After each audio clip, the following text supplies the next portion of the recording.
Hey everyone, it's ModelcarNick here today, and I'm going to be showing you guys around this Porsche Panamera. This is the first generation Panamera, and it's made by Norev. There's a few other companies that make this car. I believe Spark came out with one a while ago, and then also Maisto produced this model.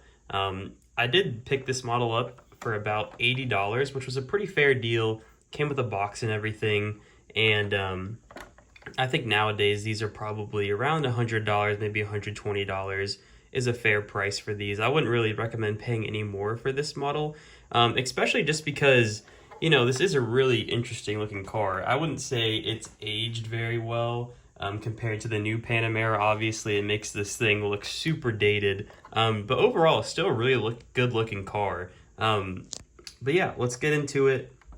I'll show you some of the, quirks and features, and I'll give you my overall opinions on this thing. So the first thing you'll note is it's obviously finished in kind of this dark blue. It's kind of a grayish blue. You can see it's got like a metallic paint job with it. Looks pretty decent. It's got silver wheels and a tan interior. So let's start up here at the front. So you can see first thing, the Porsche logo. It's kind of just a sticker on there, but it's underneath the lacquer, I'm pretty sure. So it looks pretty good. No complaints there. The headlights themselves, really clear, really nice design. You can kind of see all the lines within the headlights themselves. Pretty good looking car. Headlights. Down here up at the front, we also have some daytime running lights.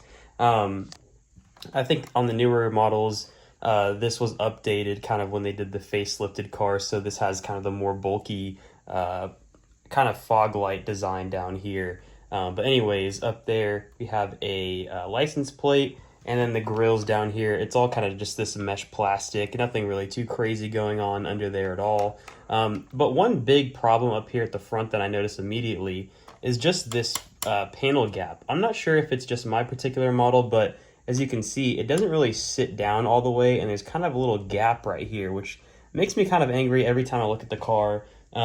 But it is a fully opening model, so I'll give them some slack on that, I guess. But we'll go ahead and pop this thing open. All right, so there it is. The engine bay is open now, and we can see the huge engine that's actually stuffed in here. So this is actually the Panamera S, which I'm pretty sure has the V8 engine in there. So that's kind of why it looks super large in there. Pretty good engine detail. I think the base model, just the regular Panamera, has a 6-cylinder engine in there, and then S and above gets the 8-cylinder engine. I could be totally wrong on that, so if you're a little bit more well-versed on the Panamera than I am, maybe let me know in the comments below, but pretty good detail actually in there. You can kind of see just a little metal work and everything like that. It looks really good. So honestly, really nice looking engine bay. I will say these kind of hinges right here are super huge, but that's pretty standard for a Norev model. They don't do like the actual hinges like on the Auto Arts. So we'll close that back up. It doesn't close very well, but it works, so that's a good thing to note. Up here we have the windshield wiper blades. Nothing really too special going on up there. And then we'll move down to the side. So one huge issue I have with the car, besides the front panel gap, is the wheel gap. I mean, you can see the front of this thing. It looks horrendous. The back wheel's not so bad, I don't think, but the front wheel gap is pretty huge. That might vary on the specific kind of variation of the Panamera you get. There's a lot of different specs out there with different wheel options, so maybe some are better than the others, but this one in particular does not look very good. It kind of makes this thing look like an off-roader, just how high it is. But I really do like the wheel design. It kind of has this multi-dual spoke design. Looks really good, and the finish is absolutely incredible. We'll see that. You can see the Porsche logo sitting right there in the center of the wheel hub right there. And you can even see the lug nuts look really nice and crisp. Behind there, we have some huge brake calipers. As you can see, they're finished in kind of this silver paint as well. And the rotors behind there look like they're just flat rotors, but a really good looking wheel. Just the panel gap kind of throws everything off. It should be sitting down a little bit more, and as you can see, functioning suspension. So maybe if you took the springs out of here, sat it down a little bit lower, it would look just a little bit better. So something to consider if you're getting this model. We'll move down to the rest of the side. As you can see, there's kind of like this little air vent right there. I'm not too sure on the real car if that's actually functional or not. I'm gonna assume no, but it does have this little chrome strip around it and a little indent in the middle. So pretty cool. You can kind of see the body lines kind of swoop down this way and continues up there. Door handles, nothing really too special going on. Same with the mirror as well. It's finished in this body color, but it looks pretty good on the side profile, minus the wheel gaps. So we'll move to the rear of this model, and potentially the most controversial part of this car is the rear. A lot of people didn't like this design, and I will say I didn't love it either at first, but it definitely grew on me, and now I kind of appreciate this car just for what it is. I mean, especially if you had a really special version of this car like a GTS or a Turbo S, you know, you can forgive the rear design for just how powerful this car is. It's kind of styled to look like a 911. I can kind of see it, but you know, it's just really bulky back here. So we'll take a look at the very back, and as you can see, taillights themselves look pretty good. There's a lot of detail actually in there, just with all the little bubbles and stuff and the lights going on. Little reverse light right here, kind of in the center of the tail light. But yeah, Porsche obviously written across the back like all Porsches, Panamera S, and then you kind of have this little chrome strip running across the back. And then down here, obviously license plate, and then the quad tipped exhaust, which I really think makes this car look super aggressive from the back. Really like that, but not really like a diffuser going on under here. It's kind of just this matte black plastic, but it looks pretty fair. Tailpipes appear to go down pretty deep, so they look really good. Can't complain about that at all. This does have an opening trunk as well, and you'll see that it has the two-tone kind of interior. I said it was tan, but it's actually two-tone. You got this kind of blue to match the body color. It pops open like this, so pretty neat looking design. I will say the lack of carpeted trunk is kind of disappointed, especially for Norev, and being a $100 model. I think, you know, they need to add this carpet in there to kind of make it more worth it. But you can see the back of the seats kind of have like the push down levers and some lines on it.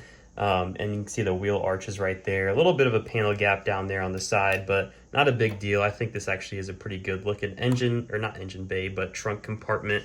You can see the top right there. It's got some reflectors and some pull down levers. But anyways, we'll close that back up. You can also see the rear has these window defoggers back there, and then a window wiper back there as well, and a third brake tail light up there at the top. So let's go ahead and open up these doors and take a peek at this interior real quick. All right, now that this thing is all opened up, you can see that all four doors actually open up, which if you're considering the different variations of this car, like the Maisto variant, these rear doors actually do not open, and you also don't get this window glass up here. So anyways, we'll take a peek at this interior, and as you can see, the two-tone kind of dashboard sits across the top of the model. All right, yeah, so that nice looking dashboard. You can kind of see the trim is finished in this silver across it all the way against the doors and everything like that. Steering wheel is pretty boring. It's just finished in this black plastic, but it looks pretty decent. I'm not the biggest fan of this Porsche design of steering wheel. It's pretty plain and boring, and I think it looks pretty dated today, but not a big deal. You can see kind of the center console. You got the gear shifter and all the buttons on there. Looks pretty good. And then the gauge cluster itself, you kind of have those 5 dials, which is pretty signature across all Porsches back in this time. So it looks really good. You can kind of see all the dials. Looks really good. So on the doors themselves, you can kind of see all the buttons, levers, and everything. Speaker grills. Looks really nice. Now let's take a look at the rear section of this. You can kind of see the doors don't open as much as you might want them to, but back of this car looks pretty good. You can see there's little pouches in the back seats, air conditioning and everything. Pretty comfortable back there. Seat belts are black, and then kind of some nice stitching on the seats as well. So take another look at the front. Looks really good. And yeah, that's kind of this model as a whole. Honestly, a really good looking car. Let me just show you underneath it real quick. All right, and like I said, honestly, pretty good looking design under here. You got some nice little details. Norev, obviously. But yeah, really good looking undercarriage of this car, I will say. All right, so overall, like I said it a few times, but a really good looking model. I just don't know if this was necessarily worth, if you were to pay $120 for it, especially maybe in this specification with these huge wheel gaps. I don't know if I could do it.